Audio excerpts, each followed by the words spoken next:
Жизнь после смерти. Брюс Грейсон. После. Что околосмертный опыт может рассказать нам о жизни, смерти и о том, что будет после.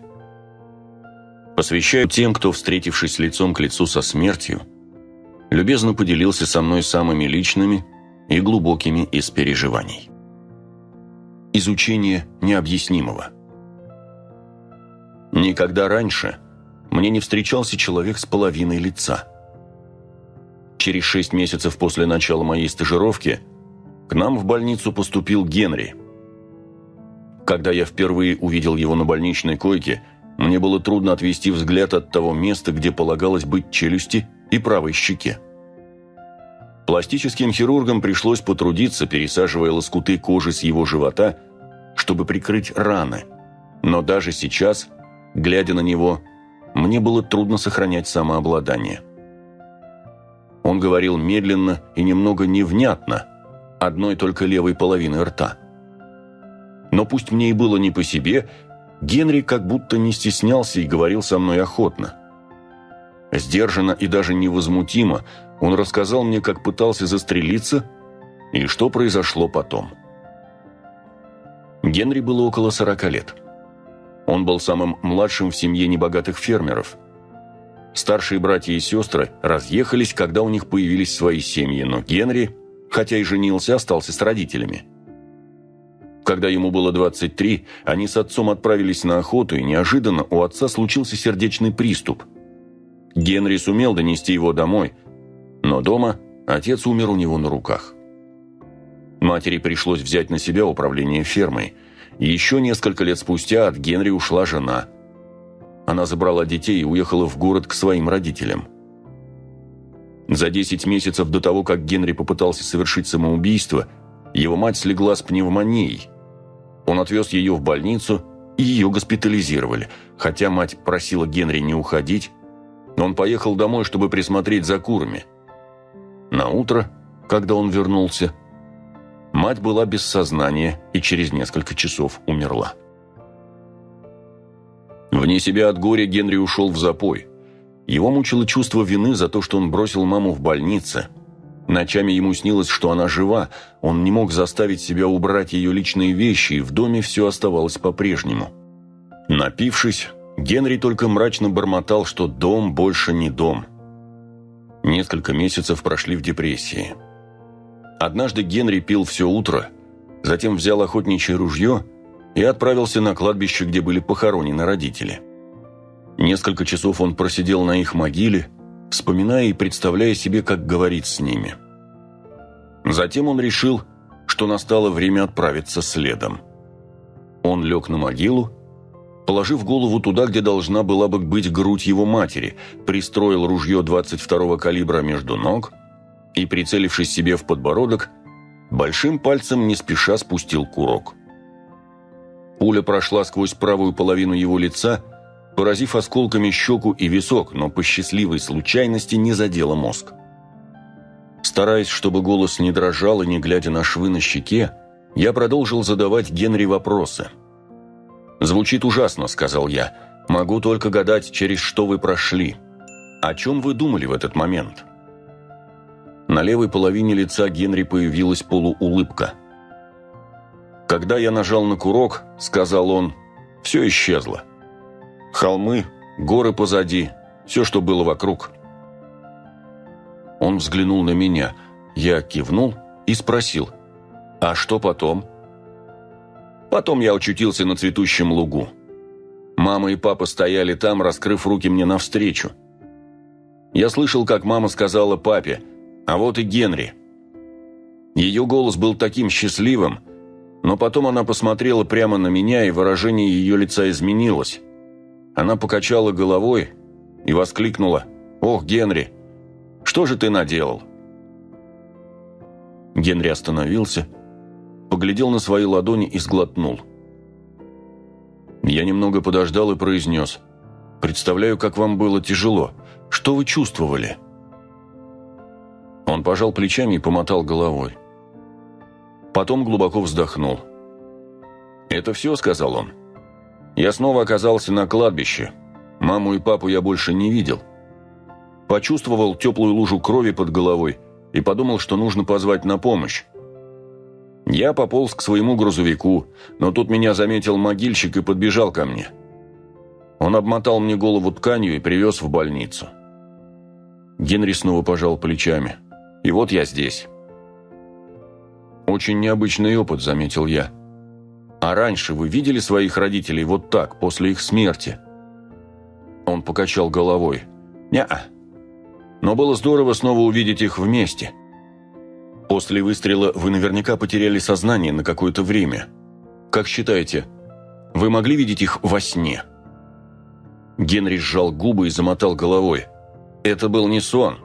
Мама и папа были такими же реальными, как вы сейчас». Какое-то время я молчал, пытаясь понять, что он имеет в виду. Конечно, для Генри все было ясно как день. Он видел своих родителей, потому что собирался встретиться с ними на небесах. Но в моей научной картине мира такого не могло быть. В уме я перебирал варианты. У Генри психическое расстройство? Галлюцинация была вызвана алкоголем? Может, он так долго сидел на родительской могиле, что абстиненция спровоцировала белую горячку? Или причиной видений было горе? Ничто не указывало на то, что Генри ненормален. После нескольких дней в больнице он разговаривал спокойно и вел себя вполне адекватно. Никаких соматических проявлений алкогольной абстиненции все это время также не наблюдалось. Но меня удивило то, что Генри совсем не выглядел печальным. Я спросил его: «А чего вам хотелось в тот момент, когда вы нажимали на курок?» «Я просто не хотел больше жить», – быстро отвечал он. «Мне было все равно, что будет, я просто не в силах был дальше жить без мамы». «А сейчас вы по-прежнему хотели бы покончить с жизнью?» «Сейчас я об этом и не думаю. Я все еще скучаю по маме, но я счастлив, что знаю, где она». За недолгое время своей стажировки в качестве психиатра я еще не встречал пациентов, которые после попытки самоубийства говорили бы так уверенно. Генри сказал, что ему стыдно за свою суицидальную попытку, но за видение он чувствует благодарность. Он горел желанием поделиться с другими пациентами, убеждая их в ценности и святости жизни. Что бы ни было причиной его видения, оно совершенно точно помогло ему справиться с горем. До первого употребления в английском языке термина «околосмертные переживания» все еще были годы, и я мог объяснить себе происшествие с Генри только с позиции галлюцинаций. Я решил, что его воображаемое воссоединение с покойными родителями было ничем иным, как психологическим защитным механизмом. Все это случилось спустя лишь несколько месяцев после моего знакомства с Холли и ее рассказа о пятне на моем галстуке, которому я все еще пытался найти разумное объяснение. Но опыт Генри в моем представлении был совсем иным. Холли утверждала, что, будучи без сознания, видела и слышала происходящее вдали от ее физического тела. Это были реальные вещи и явления нашего материального мира, а не какие-либо духи. Генри же уверял, что видел и слышал призраков своих покойных родителей. Главное же отличие заключалось в том, что видения Генри могли быть объективно объяснены с научной точки зрения. А в случае с Холли я сам оказался втянут в ее видение, что совершенно выбивало почву у меня из-под ног каждый раз, когда я задумывался об этом, силясь найти хоть какое-то объяснение. Итак, видение Генри я мог счесть механизмом психологической защиты.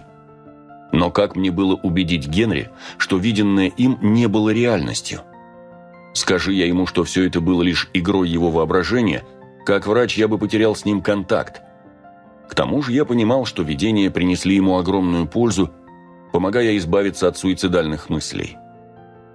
Я рассматривал произошедшее с Генри как галлюцинацию, которую породило его бессознательное, чтобы помочь справиться со смертью матери. Но в интересах терапии я принял решение поддерживать значимость его видения как только могу и не подвергать сомнению то единственное, что теперь придавало его жизни смысл. Я говорил ему прямо: «Вы описываете очень значимый опыт, который помог вам обрести новую цель в жизни. Давайте обсудим, что это значит для вас и как вы теперь будете двигаться дальше».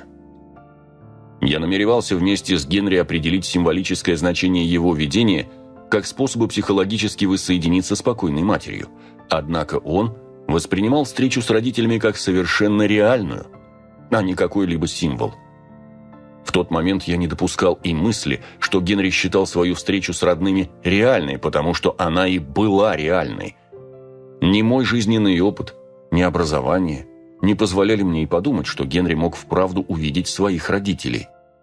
Ведь я был сыном химика, для которого понятие реальности вполне точно описывалось периодической таблицей. Днем мой отец работал химиком, а по ночам он оставался химиком. Помню, что в детстве стоило нам переехать в новый дом, отец тут же устраивал в подвале лабораторию. Но моего отца мало заботил результат эксперимента. Гораздо важнее для него было воодушевление в процессе и невозможность знать заранее, увенчается ли очередной опыт успехом. Будучи скептиком до мозга костей, отец постоянно сомневался в своих представлениях о чем бы то ни было. Разбираться в вещах, которых он не понимал или которые противоречили его предположениям, было для него величайшим наслаждением. Мне досталась от него не только страсть к науке, но и понимание того, что ее сущность – эксперимент. Наука по своей сути всегда процесс. Какой бы убедительной ни выглядела сложившаяся картина мира, нужно быть готовым пересмотреть ее, если новые факты вызывают противоречия. Одним из результатов такого открытого отношения всегда будет радость при встрече с необъяснимым. Изучая вещи, которые вписываются в рамки уже имеющихся идей, мы можем лучше понять их нюансы.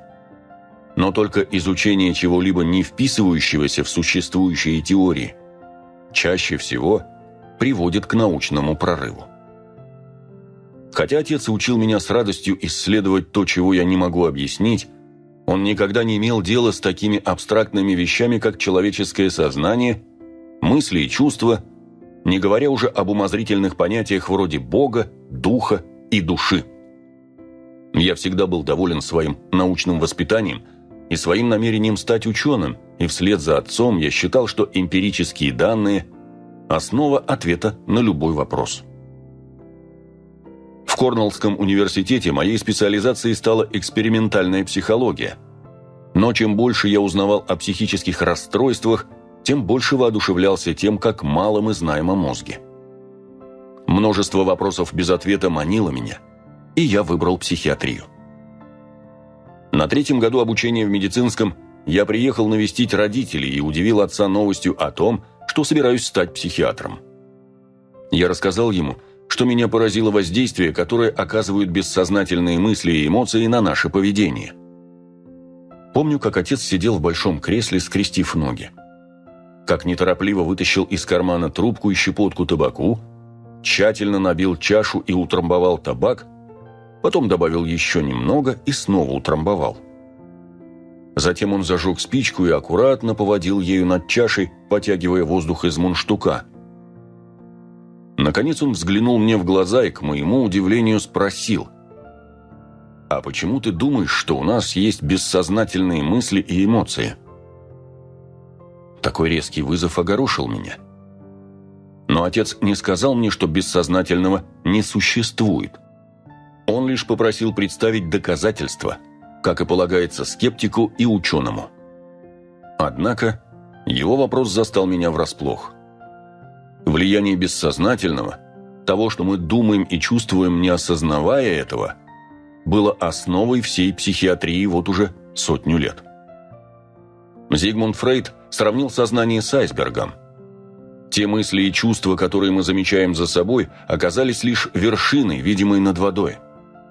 Например, вы можете почувствовать жажду и примете осознанное решение попить.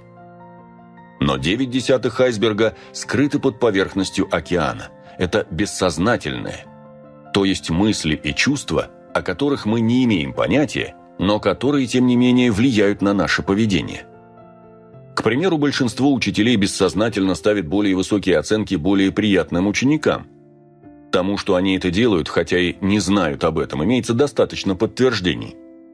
Но саму идею того, что бессознательные мысли и чувства влияют на наше поведение, Я принял на веру, как и многие другие идеи, высказанные профессорами и описанные в книгах. Я не усомнился в них ни на минуту. Хотя отец и удивил меня своим вопросом, подвергающим сомнению роль бессознательных мыслей и чувств, я видел, что в этом есть смысл. Прежде чем принимать концепцию бессознательного, нужно было найти ей доказательства. Но здесь сразу же возникал другой вопрос.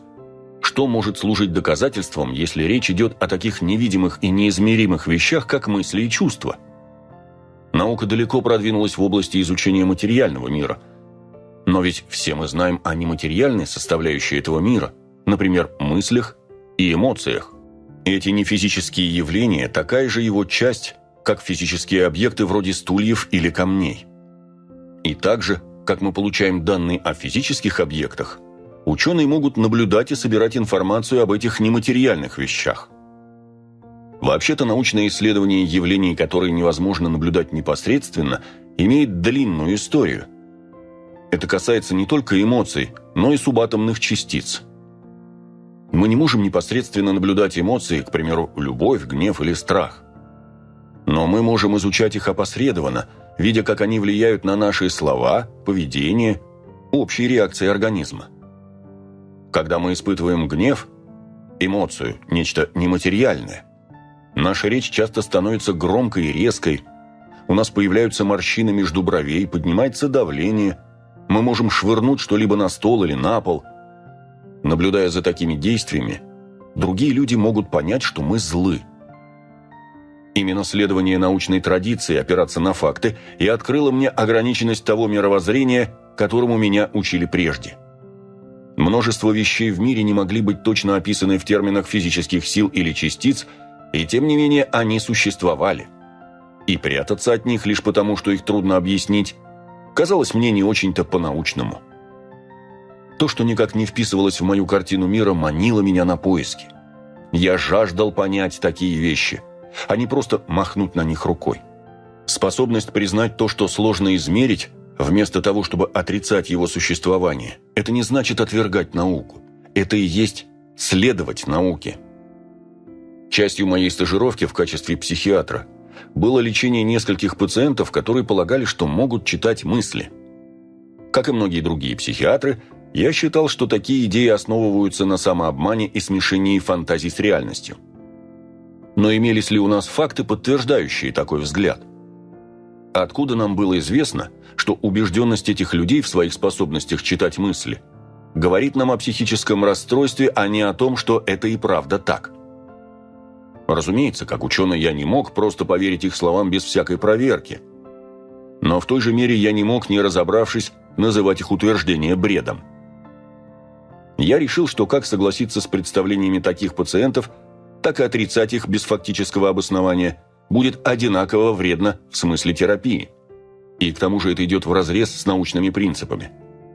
Поэтому я разработал контролируемый эксперимент, который провел вместе с моими коллегами по стажировке, чтобы проверить, не могут ли мои пациенты на самом деле читать мысли. Я чувствовал себя не слишком уверенно, рискнув провести такое исследование.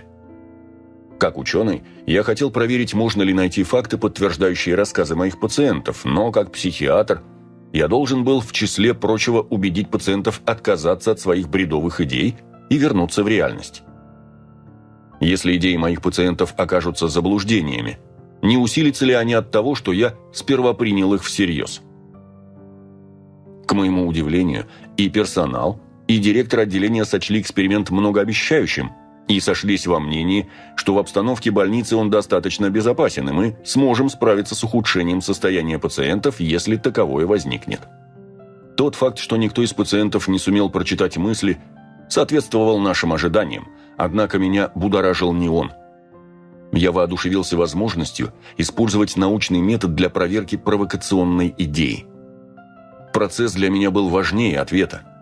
Впоследствии результаты этого эксперимента были опубликованы в одном из крупных медицинских журналов, и моя статья получила национальную премию Уильяма Меннингера как лучший научно-исследовательский отчет года в области неврологии, психиатрии или нейрохирургии, написанный стажером. Все это произошло за несколько лет до того, как я впервые повстречался с Реймондом Моуди и услышал об околосмертных переживаниях. В том году, когда Реймонд пришел в университет Вирджинии на стажировку по психиатрии, я только-только начал преподавать по соответствующей специальности. Он проводил свое первое клиническое исследование в отделении неотложной помощи как раз там, где я курировал всех стажеров. Я слышал, что Реймонд раньше преподавал философию, и что еще будучи студентом медицинского университета он написал книгу. Правда, я не знал, что это была за книга. Однажды, когда в приемном выдалась свободная минутка, мы разговорились. Он рассказал мне, что его работа называется «Жизнь после жизни», и что в ней он ввел термин «околосмертные переживания» для обозначения необычных явлений, происходящих с некоторыми людьми на пороге смерти. Пока он говорил, мне становилось все более ясно, что описанное им в книге имеет отношение к тому, что происходило здесь несколько лет назад. К Генри, который думал, что встретил покойных родителей, и к Холли, которая, физически находясь в другой комнате без сознания, видела, как я разговариваю с ее соседкой. В рассказах Холли и Генри присутствовали по меньшей мере некоторые из тех черт, которые, как обнаружил Реймонд, были характерны для околосмертных переживаний. Возможно, они могли бы рассказать и о других признаках, но тогда я сам не знал о них, чтобы спросить. Для меня открытием было уже то, что другие врачи тоже сталкивались с этим феноменом и даже дали ему имя. Чувство было такое, словно кто-то повернул ключ в замке прежде запертой двери. Реймонду каждую неделю приходило огромное количество писем, и когда я начал помогать ему с ними, я обнаружил, что все они были похожи. Почти в каждом письме люди сообщали, что поражены, узнав, что они не одиноки, и благодарили Реймонда за подтверждение, что они не сошли с ума. Когда «Жизнь после жизни» была переиздана крупным нью-йоркским издательством, она вызвала огромный резонанс. В течение нескольких лет после этого Реймонду писали врачи, медсестры, соцработники, исследователи, заинтересованные в изучении данного феномена. Он предлагал им всем встретиться в университете. В результате тех встреч 4 из нас – психолог Кеннет Ринг, кардиолог Майкл Сейбом, социолог Джон Одит и я – объединились, чтобы основать Международную ассоциацию исследования околосмертных переживаний – IANDS и способствовать дальнейшему изучению явления.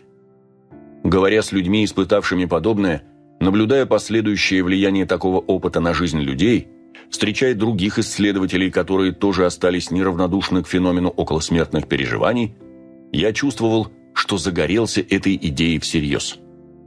Околосмертные переживания представлялись мне закономерным пересечением моих интересов, необъяснимые явления, требующие разгадки с одной стороны, близкий контакт со смертью, который был сутью моей работы в отделении неотложной помощи, с другой. Тема околосмертных переживаний соединила в себе медицину, изучение сознания и азарт возможных научных открытий, который жил во мне с детства. Все эти факторы сошлись в одной точке и определили направление моей карьеры. В своих попытках добраться до сути околосмертных переживаний я путешествовал из больницы в больницу, из штата в штат, из одного университета в другой. В поисках ответа я многие годы изучал пациентов, оказавшихся при смерти вследствие остановки сердца, болезни, несчастного случая, попытки суицида, боевых действий и осложнений при родах или операциях. Почти у половины из этих людей мы наблюдали прекращение сердцебиения, сильное падение кровяного давления, остановку дыхания или даже констатировали смерть. За эти годы я совместно со многими коллегами опубликовал более сотни статей в рецензируемых медицинских журналах, описывая результаты наших исследований. Помимо работы с пациентами отделения, я установил контакт более чем с 1000 человек, которые рассказывали мне о своем околосмертном опыте. Переживания, которые они описывали, были очень схожи с рассказами пациентов в клинике. Я начал собирать эти истории, надеясь, что когда-нибудь их наберется достаточно, чтобы обнаружить закономерности. И впоследствии эти закономерности помогли мне лучше понять, что таит в себе феномен околосмертных переживаний. Продолжение следует. Подписывайтесь на канал.